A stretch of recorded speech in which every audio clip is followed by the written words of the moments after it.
আসসালামু আলাইকুম। আমি ফারহান ভুঁইব আছি আপনাদের সাথে। ভিডিওর ইন্ট্রো দেখে আপনারা বুঝে গেছেন আজকের রিভিউ কি সম্পর্কে। হ্যাঁ, আমরা একটি ইয়ারবাডস সম্পর্কে রিভিউ করছি, সেটা হচ্ছে হাইলু W1। ইতিপূর্বে আপনারা আমাদের চ্যানেলে OnePlus Buds Z1 এবং OnePlus Buds Z2 এর রিভিউ দেখেছেন। সেখানে আমরা ডিটেলস বলার চেষ্টা করেছি। চলুন ভিডিও শুরু করা যাক। আনবক্সিং শুরু করা যাক। বক্সটি খোলার সাথে সাথেই পেয়ে যাবেন ইয়ারবাডসটি।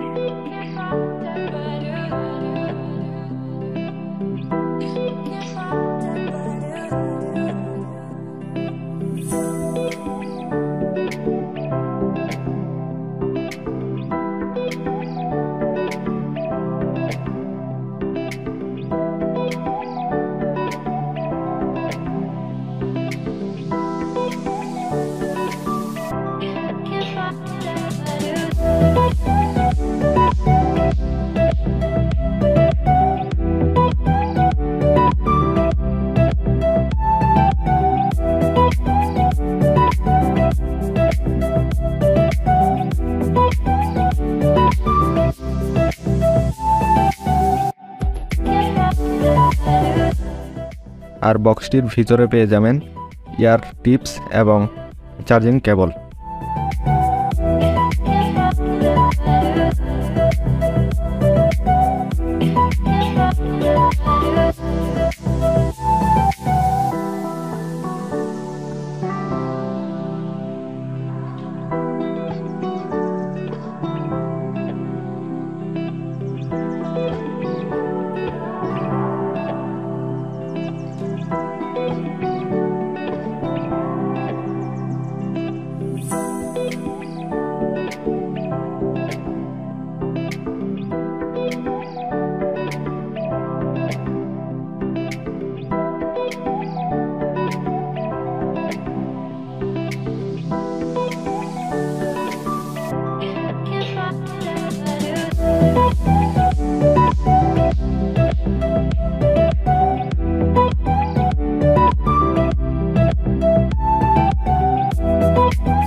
বাডসটি খুব হালকা, লাইট ওয়েট, মোটামুটি বেশি ভারী না।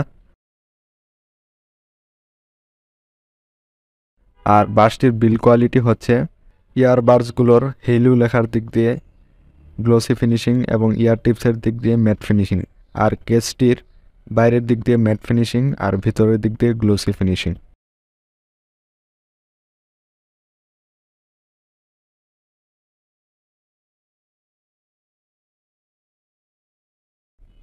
বাডসটি কেস থেকে পড়ে যাওয়ার মতো কোনো আশঙ্কা নেই। বাডসটি কেসটিতে খুব ভালোভাবেই আটকে থাকে, আর বাডসটির কেসটি ওপেন করতে কোনো ব্যাক পোহাতে হয় না, খুব ভালোভাবে এটি ওপেন করা যায়।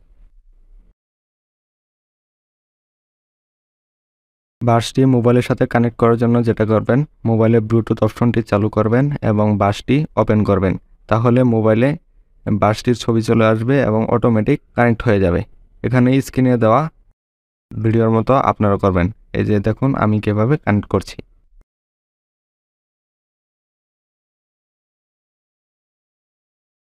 বাডসটিতে প্লেব্যাক টাইম পেয়ে যাবেন 6 ঘন্টা, আর কেসটিতে পেয়ে যাবেন আরও 20 ঘন্টা। চার্জ শেষ হয়ে গেলে কেসটিতে আবার চার্জ দিতে পারবেন বাডসগুলো। আর এটাতে কোনো ফাস্ট চার্জিং নেই, বাডসগুলো চার্জ হতে নেয় 2 ঘন্টা আর কেসটি চার্জ হতে নেয় 3 ঘন্টা। বাডসটিতে টাচ করার মাধ্যমে আপনারা সং প্লে পজ করতে পারবেন, যে কোনো ভিডিও দেখলে সেটা প্লে পজ করতে পারবেন। যারা গেম খেলেন পাবজি, তাদের জন্য এই বাডসটি আমি সঠিক বলে মনে করব না, কারণ এতে 317 মিলিসেকেন্ড লেটেন্সি রয়েছে। যখন আমরা পাবজি খেলি, সেখানে যখন কোনো কিছুতে শ্যুট করি, সেটার ডিসপ্লেতে যেটা দেখা যায় শ্যুট হচ্ছে, কিন্তু কানে আওয়াজটা পৌঁছাতে 317 মিলি সেকেন্ড লেট হবে। তাই যারা প্রচুর হাই লেভেলের গেমিং করেন তাদের জন্য এই বাসটি কেনা ঠিক হবে না। এই বাসটির গ্রিপ অনেক ভালো। যারা ভাবছেন বাসটি পরে হাঁটা চলা খেলাধুলা করলে কি কান থেকে পড়ে যাবে, এটাতে কোনো সমস্যা হবে না। কান থেকে বাসটি খুলে পড়ে যাবে না। এটা দেখুন, স্ক্রিনে দেখতে পাচ্ছেন আমরা বাসটি অনেক ঝাঁকাচ্ছি, কিন্তু বাসটি কান থেকে খুলে পড়ছে না। এটা গ্রিপ অনেক ভালো। এই বাসটিতে নয়েজ ক্যান্সেলেশন রয়েছে, বাইরের সাউন্ড আপনারা খুবই কম শুনতে পারবেন। কোম্পানি ক্লেম করছে এটা তাদের প্রিমিয়াম কোয়ালিটির ইয়ারবাডস। এটা প্রিমিয়াম কোয়ালিটির সাউন্ড দিয়ে থাকে, কিন্তু আমি বলবো প্রিমিয়াম কোয়ালিটির না, কিন্তু ভালো মানের সাউন্ড দিয়ে থাকে। এর আগে আমরা OnePlus বাডজেট 2 এবং OnePlus বাডজেটের রিভিউ করেছি, সেটা আমার দেখা মতো সবচেয়ে ভালো ইয়ারবাডস ছিল। আমার মতে এই বাজেটে এর চেয়ে ভালো মানের বাডস পাবেন না। এর সাউন্ড কোয়ালিটি মিউজিক শোনার জন্য, তারপর কোনো ভিডিও মুভি দেখার জন্য খুবই ভালো। যারা মিউজিক শোনেন, মুভি দেখেন, তাদের জন্য এই বাসটি ভালো হবে। আর যারা হাই লেভেলের গেমিং করেন তাদের জন্য এই বাসটি কেনা সঠিক হবে না। আজকে এখানে ভিডিও শেষ করছি। আসসালামু আলাইকুম।